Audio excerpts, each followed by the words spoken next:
What are cancer tumor markers? Cancer tumor markers are simply defined as substances that are produced at abnormal levels in the bodies of people with cancer. These markers are usually proteins and can be detected in body fluids like blood or urine or in a biopsied tissue sample. Cancer tumor markers may refer to substances that are directly responsible for the tumor's growth or metastasis, or they may refer to substances that are produced by the body in response to the cancer.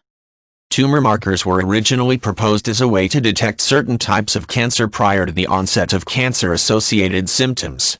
It was thought that the discovery of cancer tumor markers would lead to simple blood or urine tests that could be used as diagnostic tools for a variety of cancers. Researchers and doctors were very excited by this prospect because the ability to detect cancer in the early stages can dramatically improve outcome. Unfortunately, this has not panned out as originally hoped.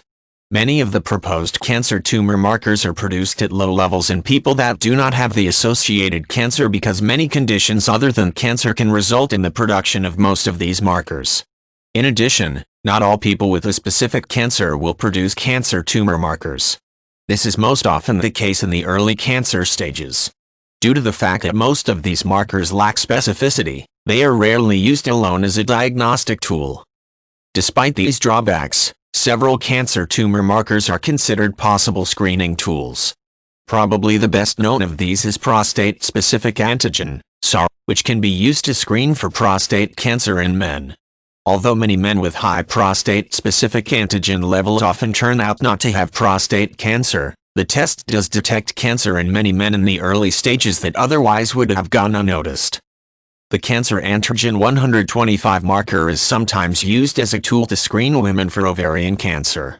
This marker is considered less sensitive than SA, however, and has a fairly high rate of both false positives and false negatives. The main problem with this marker is that overproduction of cancer antigen 125 may result from gynecological problems that have nothing to do with ovarian cancer. Cancer tumor markers are best used in individuals to monitor cancer treatments or to predict the recurrence, or relapse, of cancer. This is because this method measures a cancer tumor marker in the same person over a specific period of time.